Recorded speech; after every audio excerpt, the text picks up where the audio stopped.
Alrighty, what's going on, everybody? Happy Friday. Hope you're having a wonderful day. I got a special guest with me today, Mr. Brian Tessin. We're going to talk about, he's going to talk about his story and share some really cool little nuggets that he's on his journey that he's on right now. And I'm excited to share him with you as well. But before we do, if you're new here, my name is Logan Manzanares. I'm a business owner, fitness professional, transformed well over 2,000 people's lives through something we call health and fitness, real estate investor, husband and father, and one of the most grateful people on this planet.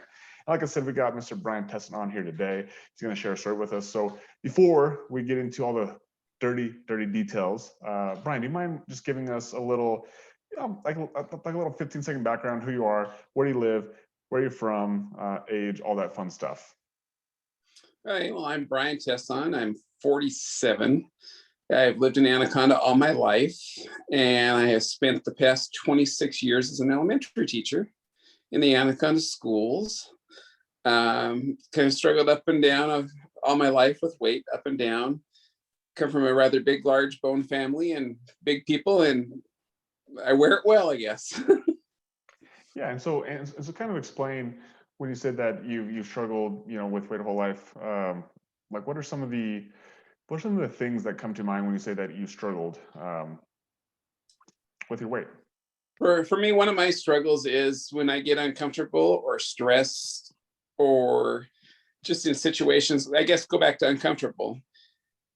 Food has always been kind of my comfort. And the more stressed I am, the more I would tend to run back and grab more to eat and just seeking comfort out of it. Yeah. And how's that turned out for you in the past? Oh, I remember starting dieting back probably about the age of 12 and realizing that the more I eat, the more I'm going to get heavier and the bigger I'm going to get. And from about 12 until about, 46 years old, I went up and down with battling with weight rising up. You'd lose a little and then you'd skyrocket back up and it keep going up and down. Yeah. And so it sounds like this was a lot of mental like stress and way to handle stress. So where was that stress coming from? Where was the root of this problem? A lot of the root of that problem came from lack of confidence, and not feeling that I was worth much. Self-worth was down, confidence was down, and I would just soon hide in the corner of the room to be seen. Yeah. And so what were some of the things that you feel you missed out on because of that, because you were hiding, because you weren't being able to show up, as your best self, as the person who you wanted to? A lot of that held me back from going out and joining in group things, going out doing things where I may be looked at and seen at in front of people, and I would hide from that. And by missing out on those type of things, like what were you ultimately missing out on? Life was passing me by, sitting by on the side and watching it go. Yeah. And so what kind of got you to a point where you're like, enough is enough? Like when was it you actually decided, like, okay, I gotta do something different, I gotta make a decision? Obviously you said you've done dieting stuff in the past, but like what was the decision this time that you made? About 4 years ago, I started with a program. I lost 35 pounds. I was down to about 219 pounds. Felt amazing, worked really hard keeping it off. Mm-hmm. And quarantine hit last year. And there were a lot of canceled vacations because we've been traveling a lot. And I gained 35 pounds back. And I looked at myself shortly after Christmas this year, sitting at 252 pounds. And that's not the me I want to be anymore. I don't want that relationship with food anymore. I want to be able to get out and do things and enjoy life. Retirement's coming in a few years, and I want to be able to go out and travel and have fun and not be the boy that hides in the corner. Yeah. And what does that mean to you, to be able to enjoy that retirement life and to be the person who's out there and putting themselves out there? Like why is that important to you? So I want to enjoy life to the fullest and live life to the fullest. And I want to be present in my life. I don't want to be sitting on the side and watching it pass me by. Yeah. And what does it look like when you say you're going to be present, that you want to be present? Like, give me an example of Well, what it looks like. some of that goes back to choices I make. Mhm. You got to be aware of the choices you make and what you're choosing to do. And that in those choices, you also need to choose to be healthy and choose to take part in life. And doing all of that is living an active life and living life to the fullest. It's awesome. And I really love that you say choose, right? Because most people, they think of themselves as a victim. And so with that mentality of a victim, then there's no choice. But when you take responsibility, there's a choice. There's a choice to take action. There's a choice to not do anything, right? Exactly. And in life, there's a choice in everything you do. You can choose to take the positive path and choose to do what's right. But you also have to realize every choice you make has an equal reaction to it. And sometimes those choices may not be good, but you rebound off of them and get up and do it again. Yeah. And why did you make the choice to start this both body coaching program? Like, what ultimately was the reason that you made that choice? Do you know, I followed Logan for about a year now, and off and on over that year, you and I have talked 3 or 4 times. Mm-hmm. I passed you up the first time you asked me to take part in this. And finally, after Christmas, when I looked at my weight where I was at, I believe when I started with you, I was down about 8 pounds from the 252. Mm-hmm. And I had a goal, and I have a vision of myself that I want to see standing on the beach, confident, not hiding. I want to be comfortable taking my shirt off and fitting in with what's around me and my surroundings. And it was time. It's time to reclaim my life again. It's awesome. It's awesome. And as you made this decision, kind of talk about how, like, we'll talk about your results at the very end because obviously you're doing really well. But tell me, like, how your mindset, how you have changed as a person since that moment that you realized that you made this choice to manifest this vision that you have in your head. Mm-hmm. Well, before I started with you, I would say I was aware of the choices I was making. Mm-hmm.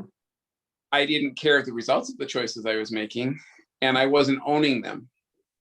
Yeah. Now, after going through this program, I am responsible for the choices I make, and I own the choices I make, and I own the consequences for those choices. And I can guide which way the results come if I take the right path, make the right choice. Yeah. And what got you to care? What got you to care enough to care about that? Like, you knew before the things you were doing weren't serving you, but what got you to start caring now? Do you know, the deepest part of it probably came after the first call you and I had about the vision I had of myself and where I wanted to be. Yeah. And I remember closing my eyes and picturing myself standing on the beach, not having a big old belly hanging out there. Yeah. And looking at myself thinking, you look damn fine, and that's what I want to be, is damn fine. Yeah. Yeah. So just like you being able to like see it almost made you believe it, right? See it, believe it, and own it. Yeah, that's awesome. And so how have you been able to kind of keep that vision and make it and start to see it become a reality? Like, what are some of the actual like tactical things that you've done throughout this process to actually like continue to care? Do you know, I've developed several different the word is gone. Several different sayings I tell myself. I am fit. I am deserving. I love myself. Yeah. I'm aware of the choices I make. I choose to be me, and I choose to live life to the fullest. Yeah. And those affirmations that I use every day help me. I also, when I see myself drifting away, have little notes posted here and there in the places that I tend to snack from. that when you open the door, that's popping out at you saying, you're aware of the choices you're making. Is this a good choice? Mm. Those things help me maintain and keep to where I'm going. Yeah. They help me when I go out to a restaurant to make the better choices. Usually if going out, I tend to look at a menu ahead of a time to see what I can eat there. Yeah. So things like that have helped tremendously. And I'm 100% on board with what I'm doing, and I own what I'm doing. It's me. Yeah, that's awesome. And when you say, so basically you're using these mantras, these basic beliefs, are you using them in a, like, going to situations, or using before those situations? Like, are you using them like when things like to go right or to go negative? Like, you're using those to help fight them? Like explain to me how you're using those mantras, those beliefs. Well, various times throughout the day, I repeat them to myself. Like I says, I have them posted around. I have a couple of them posted on the wall in my classroom on the whiteboard. Nice. I have them downstairs in my gym posted on the mirrors. And when I find myself struggling, I usually choose one of them that fits and repeatedly tell myself that. After I tell myself that, then I ask myself, do you really need that? Is it part of your plan? Is it part of you? Mm. And you realize, no, it's not. You really don't need it, and you can live without it. That's awesome. And so if somebody's listening to this, right? So like, listen, it's like, yeah, Brian, like, so you tell me that if I just say these positive things, I just talk really nice to myself, then I can like, I can stay on track, right? So let's just say that you're talking to somebody who doesn't believe that. How would you explain why they work? And even maybe using an example of maybe at that time where maybe it didn't make sense to you, and then what was that bridge? It's like, okay, this actually does work. Well, it's easy to come up with a mantra like that and say it. You need to go through a process looking at yourself, discovering yourself, Yeah. and seeing which of those statements apply to you and fit with you. Yeah. You need to own it. You need to say it with conviction, and you need to fully believe in it and believe in yourself. And you believe enough in yourself, you can accomplish anything you set your mind to. Yeah. And so, just to be clear, so basically what you're saying is that, like, those weren't just mantras you found on the internet or you found in some book. It's like those are actually your mantras that you came up with for like they were inside of you. Is that what you're saying? They were inside of me. We sat down, we did Mm-hmm. some vision, looking back, closing your eyes, envisioning Yep. when things first kind of started going awry with your life. Did a little soul searching and realized where the issues in your life became the problems in your life now. Mm-hmm. And working through those, and then you use that process to develop that mantra. It helps to picture yourself where you're at now, going back, telling that person years ago that it's okay, and you need to watch what you're doing, and it helps. It's awesome. I think that's really powerful. I think the reason why those type of things don't work for most people is because there's somebody else's, like there's somebody else's beliefs, there's somebody else's sayings, there's somebody else's motivation. But for those to actually stick, like you just said, like, it's got to be you. They got to be connected to you. You got to feel them. You got to believe them. Just like your vision. Like, your vision isn't something that someone else told you. It's like you envisioned it. You saw you saw yourself, right? And you saw your beliefs. And I think that's what is really important. That's how you actually take ownership over it, is because it becomes yours. Where if somebody just gives it to you, well, it's like that idea of entitlement. Like, what is ever given is easily taken away, right? But when you produce it, when you produce this vision, you produce these mantras, these beliefs, all of a sudden you take ownership over it, because it's like a baby, right? It's like when you have a baby, or you have something you created, you're like, you have some sort of attachment to it, right? When you build it and work on it and develop it in your mind and get it written on paper, you now own it. Yeah. I think that's the most powerful thing that we're on the same page with. And obviously you as a teacher understand this concept, is that, like, it's really easy to give people answers, right? But when you let them create the answer, you let them come up with the answer themselves, it becomes their answer. Like, which one of them are they most likely to actually get the result that they're looking for? Well, that's just it. And I mean, it's easy to tell someone the answer, but you tell someone the answer, it doesn't benefit them. Telling someone the answer just gives them the answer and pleases them, and they move on. Mm-hmm. when you make someone work for the answer and work for the goal, there's ownership in it. And with ownership comes responsibility to maintain what you have. And obviously, and especially we're always talking about weight loss, but this applies to everything. Comes to finances, comes to relationships, and so the more ownership you take over it, the more likely it is to stick, right? And so I think that's the cool part about what you said. Like basically everything you're talking about is like it's all things that you have taken and you made it yours. You made this whole process your process, and so it's not Logan's process, it's not the water process, it's Brian's process. And like regardless, it's like if it's Brian's process, how more likely is it to stick in the next 10 years, next 20 years when it actually freaking matters? Exactly. Right. You got to have the ownership in it. If you don't own what you're doing, success is going to be short-lived, and you're going to be right back where you were at. Yeah. And so Brian, so tell me this. So what are some of the changes that you've seen in yourself by kind of going through this process? Do you know, in February when I started this program, negativity was literally just oozing out of me at every situation. It was really hard to find the positives in the situation. Over the past 12 weeks, I have watched myself become a much happier person, more pleasant. My posture is better. I stand up straight and tall. I'm proud of myself. I don't lurk and hide in corners.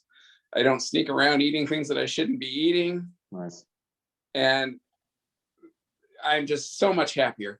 I find that the happiness in every day and in every situation.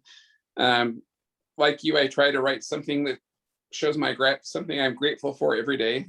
Mm-hmm. I started doing that, and I set goals for myself each week, which you own them much more also when you write them down too. Because I've been writing my goals down, and every Monday I post them and follow them, and I check in on midweek and check in on Sunday to see how I did. Yeah, it's weird how something like as you being an educator, there's something special about like taking what's in here and putting it on paper. It becomes the ethereal becomes into the material. It becomes real, right? All of a sudden, it just like has more power. It might something from taking it here to I have a pad of paper, putting it on a pad of paper. Right. And it's so simple, but again, like these are the simple things that people are like, oh, just write my goals down. Like, how's that going to help? And so again, like in your experience, again, you've been in this game for a long time. Like, why do you think that is so powerful to take it from here to put it on paper? Well, a lot like teaching kids. You see it, you say it, and you write it, and it sticks. Yeah. It stays with you. The more you do it, the more you own it. It is yours, and you are in control of where you're going. Yeah, that's awesome. And so, and then let's obviously talk about body transformation goals, or not goals, progress. Like, where your skill rate at? How you feeling physically from where you started to where you are now, since even at the beginning of the year? Well, I've gone through a transformation. Biggest transformation that I've seen so far is I'm back to what I used to call the skinny collection. Now it's just my clothing collection. The fat pants had to buy are no longer here. They were sold in a garage sale. Nice. And that part of my life is gone, and they will not be back. That's the biggest transformation. I've gone from a 36 pants, I'm down to a 34. It's just one size, but sometimes the 34s are a little bit too big. Nice. Depending on the brand of shirt, some of them I can fit into a large shirt now versus the extra large, and my extra large shirts look like I'm wearing Omar the tent maker's clothes. So that you look at my body, there is not nearly as much of me as there was, and what there is of me now is a lot tighter, a lot more firmer, and certainly not the jiggles that there used to be. That's awesome. And most importantly, like, how do you see? So obviously, if we go back to this vision that you saw yourself, on this beach looking fine, like, how much more real is that right now than it even was 12 weeks ago? I would compare it kind of using mileage. 12 weeks ago, I was probably about 100 miles away from that. Yeah. And as those numbers fall and as the workouts continue, you can see yourself getting closer and closer and closer. And I would say right now with my journey that I am within probably 30 to 40 miles of where I need to be. Yeah. And that fine body is standing there and it's within reach. Awesome. And so this is, I think this is actually important. Like, does what you think you're capable of, has that adjusted now as well? Like, do you think that like you're capable of even more than even what you maybe thought back then? Well, I look at, as I've told you, I've done this route a couple of times and I've done the workout things. I looked at where I did workouts before to what I'm doing now. Push-ups, for example. I wouldn't do the full push-up. I'd be doing assisted push-ups and all that. And now I can do them with the best of them, get in and do the push-ups, no assist. Even planking was something I would just flat out avoid it. Mm-hmm. I can get in there and get anywhere between 30 to a minute and a half sometimes. So all those things are vast improvements, and success in the gym also leads to success with dropping the weight too. You see the transformation and you want to keep driving that transformation. Yeah. And so what do you think? So you said that you've done this a couple times, right? You've had success, gain it back, had success, gain it back, done dieting before. What do you know is different this time?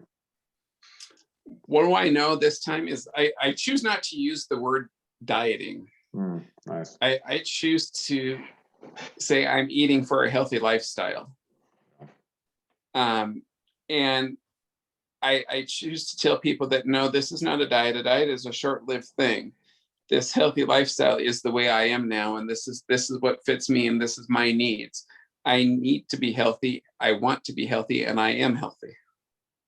That's awesome. So it's like an identity shift, right? It's like you are a different person now. Absolutely. Yeah. And obviously inside our community, we talk about being a wealthy body, which is basically what you just said, is like just identifying as this person who, like, that's just what you are, right? You eat healthy, you exercise, you do it because that's just like, it just feels better. That's the identity that you carry with you, rather than this old identity of the person who does, all the things that are destructive and don't actually fulfill any positive wants or needs, right? Yes, it is. That's 100% true. And so, Brian, let me ask you one more question here. If you were to give advice to the Brian who's 13 weeks ago, right? The person who hasn't even like decided to make this decision to reach out, to like get some help, get some coaching, like what sort of advice do you give to somebody who's, they haven't quite made that decision yet, to like get out, to get out there, get out their comfort zone and do some help, whether it's this program or something else, it doesn't matter. But like, what sort of advice do you give that person who's like been struggling and like, if you put yourself back in the situation just 13 weeks ago, what advice do you give to someone in that position? Do person that would be struggling with this, I would like to sit down and talk with them. Mm-hmm. And I would tell them, you've done all these things. You've done this back and forth and back and forth and back and forth. Something needs to be adjusted. Something needs to work. And you got to find what works for you. And the best thing is to get yourself a coach, and get a coach that can help you build a good, solid plan on how to go forward and how to succeed even after your time together is finished. Yeah, that's awesome. And I got one more question for you. Okay. Are you really a Cowboys fan? Because all I see is that Cowboys thing back there. Well, that thing and the picture that's up above it, my great aunt was a first grade teacher for 43 years in our schools. And long after she retired, I taught down in the school she taught at. And the person that had that classroom was cleaning that room. And they found that picture. I don't know if I can get any, well, my hand's covering the camera now. I don't know if you can see that up there, that cowboy picture. Yeah. That was an art project that she did years ago with one of her kids that the teacher gave me, and I took it and framed it. And then when she retired, she got into latch hooking with the rugs that they'd make. Nice. And all of us kids got something, and I'm a very sentimental person. So that hangs on the wall because she made me that. That's awesome. So actually right now, the person I am now, I just soon watch paint dry than I would a football game. There you go. Awesome. Well, Brian, I appreciate taking the time out today to share your story and to share your journey, and also just for actually doing the work, and again, it's making it into a lifestyle and a mindset, and not just like doing a diet or doing an exercise plan, but owning it, controlling it, and taking true ownership over your choices, because that's what life is about. And obviously, we're talking about this in the health and wellness standpoint, but we're obviously both big believers that it also translates into finances, it translates into relationships, it translates into your personal fulfillment. And so I'm a huge believer that if you can take care of your fitness, you get the blueprint for that, man, you have the blueprint to take care of all those other things as well. So yeah. Any final words, Ryan? I fully agree with everything you just said.